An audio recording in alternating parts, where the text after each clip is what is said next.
Pitch. Pitch is crucial as well. 2 pieces to it, right? There's your pitch text.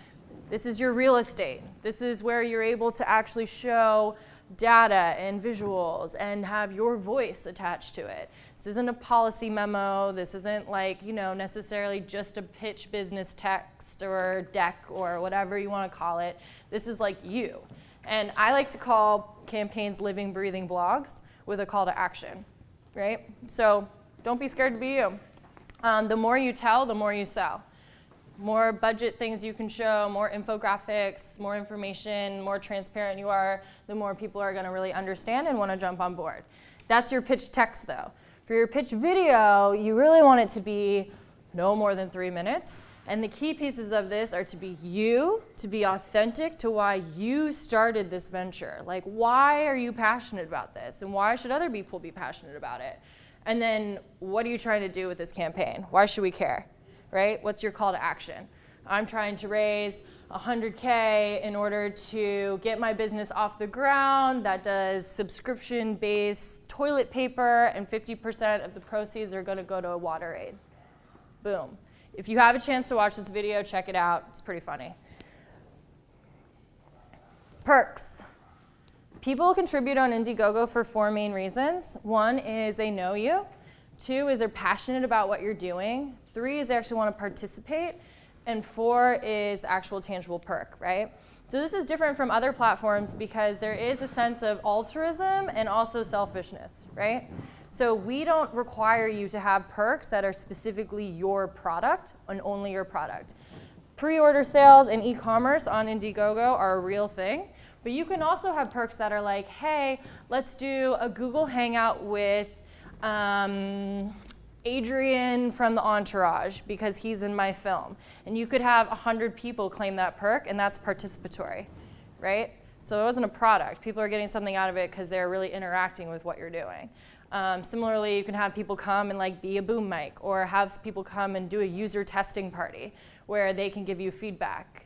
It's really cool to be able to see the different types of creative perks you can put up there and how you hit all 4 of these reasons. Yes? So on why people contribute, more about like the Flow Hive. Mm-hmm. How did they get such a large amount of people to contribute off the bat over so little time? Is it because they spread the word for a long time beforehand, yeah. Or what was that? Yeah, so they prepped their communities, their forums. This is a very niche-y market too, that they knew where their people were. Like they knew where that inner network was off the bat, and they sent emails, they had forums that said, hey, we're launching a campaign, get ready. And then they also have, so they're getting passion and perks. They're pre-ordering these honeybee hives too, so. Make sense? Awesome. So perks are crucial. We find successful campaigns launch with 5 to 8, and then you can add as you go. Like I said, you can hide them, you can have early bird specials, you can be strategic with them, and creating demand and exclusivity is key. You want them to sell out. You want those to be like hotcakes, right? $25 is still the most popular. Our average contribution we find across all verticals, so these are like tech wearables to all the way down to like the smallest nonprofit out there, is $80, and $100 brings in the most revenue. But you want to still have those pie in the sky ones, like $10,000 makes you our superstar whatever thing, because you don't know who's out there.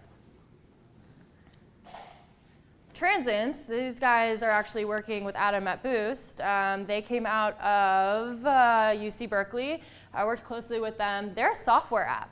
Sometimes people are like, oh, I'm a software app or I'm a platform. That's not going to work out at all because I can't give anything that's tangible. Not necessarily. They did a perk level where 5 people could go get consulting with Adam for an hour. They did a perk level where they actually, let me back up and tell you what it does. So this is an app that allows people that cannot hear, that are deaf, to actually be in group conversations, and it automatically translates through this conversational piece of whatever. It's on. I did not explain that well, but making group conversations between deaf and hearing possible using real-time captioning. It's awesome. They had 1.0 out, now they have 2.0 out, moving forward with it. Another perk level was actually going to a dinner where you could not hear, like you were experiencing being deaf. So that was participatory. Then they had early download software at a discounted price, and then a membership one. Lots of cool things you can do. Loved working with these guys. Questions? All right, it's the last one.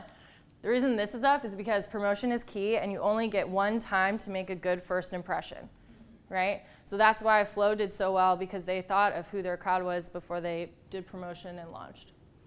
Emails are key. This is how you get your first 30% with your inner network, because they're receiving personal emails from you, and they understand exactly what you're up to, and you can get these in the pipeline way before your campaign launch with your URL link ready to go. Some cool tricks you can do is put it in your vacation responder when it's live, so it actually drives traffic to the campaign. You can put your campaign in your signature. There's a lot of cool ways to utilize this, but emails bring in 20% more funds than any other channel of promotion. Social media is important too, but I like to tell folks, if you don't have a following in certain social media channels, don't feel like you have to build it out unless you want to experiment with it and you have the bandwidth to do so. I've had campaign owners come to me and they're like, oh, should I make a Tumblr? And I'm like, are you on Tumblr? Does anyone follow you? And they're like, no, not at all. I'm like, then there's no point. Why are you doing that? Your crowd's not there, you're fine. Key to this, don't start pushing it out publicly until that first third of funding's in there, because you want to capitalize on that bandwagon effect. If you have a press release go out and all of a sudden your product is in TechCrunch and you launch that day, it's going to be at 0. So when somebody in Singapore is reading and they click the link, they're going to be like, this campaign sucks, and then they're going to walk away. If that TechCrunch article came out 2 weeks later, when you already had 30% of funds going in there, they'd probably be more likely to scroll through and read. Updates are crucial. This goes to your point. Updates on a campaign. There's an updates tab that's on the top above your pitch text.